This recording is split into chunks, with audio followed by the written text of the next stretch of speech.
Hi everyone, this is Veronica. Today we are going to talk about one of the scheme that is launched in one of the state in India. Its name is Jalyukt Shivar scheme. So Jal means water. So we'll discuss in detail why we are talking about this scheme. So this is a channel, StudyIQ. If you're preparing for any government exam, our pen drive and tablet courses are also available. In our pen drive course, so where if you're preparing for UPSC CAS, 100% coverage of UPSC syllabus is there. It has been prepared by the top faculties of StudyIQ, and now you can purchase this course at Rs 625 per month only. You can connect with me on Instagram and Facebook for my video updates because I feel together we can make a difference. So now what is the relevance of this topic in your exam? Say in your mains paper 3, it will be covered under conservation, environmental pollution and degradation. At objective level, you should know about the features of this scheme and various initiatives for water conservation in our country which have been taken so far. At subjective level, that is very important. Now, in what context we are studying? Okay, before that, there's a question for you.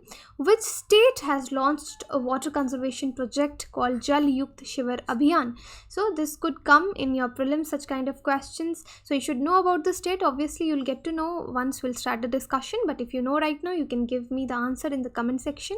A is Madhya Pradesh, B is Haryana, C is Maharashtra, D is Rajasthan.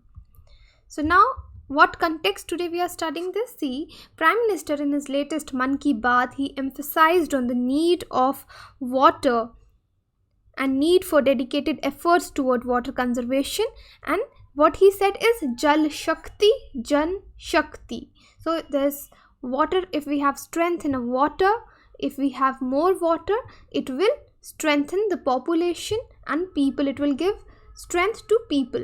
So that is the initiative. So it is inspired from Jalyukt Shivar scheme of Maharashtra. So here lies your answer also, and such regional schemes can be a benchmark for their replication at pan-India level.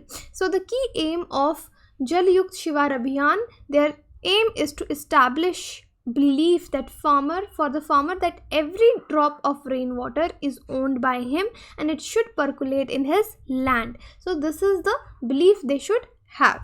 So now we'll talk about the features about the scheme. See, Jalyukt Shivar scheme, it is a flagship program. Flagship program means more funds are dedicated toward the scheme, more implementation facilities would be given. So it was launched in December 2014, which aims to make 5,000 villages free of water scarcity. So this scheme is basically targeting drought prone areas by improving water conservation measures in order to make them more water sustainable. Water sustainable means that the people can use them now and save the water for the future generations also. Now it envisaged to arrest maximum run of water, especially during the monsoon months in the village areas which are actually known to receive lesser rainfall annually. So they are targeting the areas where there is less rainfall, and various initiatives have been taken under this scheme. So under this scheme, decentralized water bodies were installed at various locations within the villages to enhance the groundwater recharge. So decentralized water bodies means earlier what used to happen, suppose if there is a village and there is water scarcity, now if water has to come by any means, by tanks or whatever source, they come from at the tehsil level or from the block level, the facilities are there, or the district level. But now decentralized water bodies, like whatever initiatives will be taken, such kind of facilities will be initiated at village level only. If there is water storage, it will be initiated at the village level itself.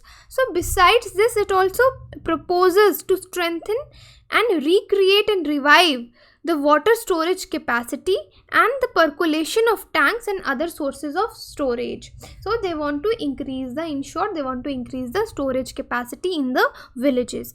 So for this, they have constituted dedicated committees. They are formed to assist in construction of such watersheds like farm ponds, cement nalla bonds, alongside rejuvenating the existing water bodies in the villages.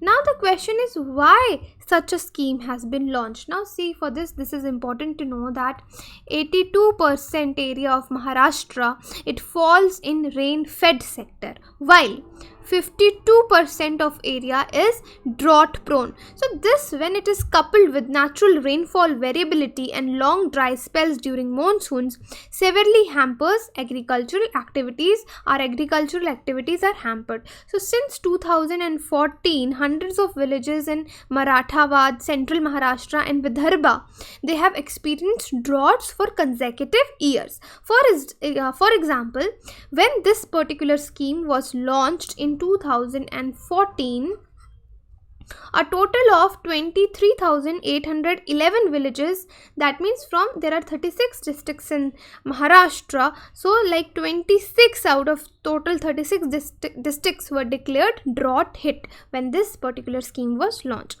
Now this scheme thus aimed at addressing these water issues mainly by building decentralized water bodies and at local level. So the main thing is these water bodies will be built at local level that could aid in better groundwater recharge, especially in areas where water scarcity was very high. Now, how this will work? How does this intervention work? See, under this scheme, water streams in a locality are deepened and widened, which would later be connected to newly constructed chains of cement nalla bunds in the villages. This is the one thing. Then besides, efforts would be made to arrest and store water in small earthen dams also and form ponds in such areas. So farm ponds and earthen dams will be boosted. While new interventions are made, maintenance of existing sources. So this is not the thing that they have to make everything new. There are existing resources also. So those existing resources, they will be maintained and rejuvenated. And activities like desilting of water conservation. So what happens when there is water? There is silt which is accumulating like sand, stones, etc. So process of desilting of water conservation structures will also take place, and already the canals which are existing, the repair processes will be started. So additionally, the recharge dug and tube wells would be taken up in specific locations, and they have also built a mobile app also, which is Remote Sensing Application Center, MRS, for quick monitoring of the scheme, that whether the scheme is functional in this respect or not. So now we'll discuss how it will benefit, or you can say what are the expected outcomes. So while there are both short and long-term outcomes envisioned by the government, the purpose remains to strengthen the rural economy. That is the one purpose, which continues to be largely agricultural driven. Next, the government plans to achieve this goal of improving farmer income. So first is rural economy, second is they want to increase the farmer income by addressing the basic problem pertaining to availability of water for farming or irrigation purposes. Next, they are trying to include the immediate outcomes of scheme, which are the reduction of runoff water and diverting it to some kind of storage by increasing water storage capacity, increasing the rate of groundwater recharge, enhancing the soil fertility, and ultimately improving farm productivity. So these are the benefits. Then the long-term outcomes after the scheme matures, including there will be reduced water scarcity in villages that have limited natural supply, improving the risk management or becoming drought resilient, and this will also improve water availability through effective management. Through such timely interventions, what is happening? The government aims to address the food and water security of the villages. So now there's a question for you here. Tell me, what are the short-term benefits of this scheme and what are the long-term benefits of this scheme? So you need to write in the comment box. So till now, because this scheme has been launched in 2014, let's see the progress card. So more than 11,000 villages where Jalyukt, Shivar was introduced are declared drought free. So this is the progress, this is an achievement. The water storage capacity has also been increased. The overall scheme has so far benefited 20 lakh hectares of protected irrigated land, which increased the cropping intensity to 1.25 to 1.5 times than before. So the overall agricultural productivity jumped from 30 to 50% from areas where the intervention measures reached. So importantly, the water tanker dependency in these areas has also dropped. So this is the progress so far by Jalyukt Shivar scheme. So as I asked you, the question is, what are the long term? So in long term, you can say it will strengthen rural economy, it will improve farmer income, it will reduce the water scarcity, it will improve the risk management and becoming drought resilient. These are the long term benefits. Then short term, you can write there will be reduction in runoff water, water storage capacity will be increased, rate of groundwater recharge will be increased, it will enhance the soil fertility. So even I have told you the answer. Now I hope that now you can give the answer in a better way in the comment section. So this is about today's lecture. So the answer is Maharashtra. Obviously we have discussed that. So if you have any queries, you can contact me anywhere on the social media. Thank you.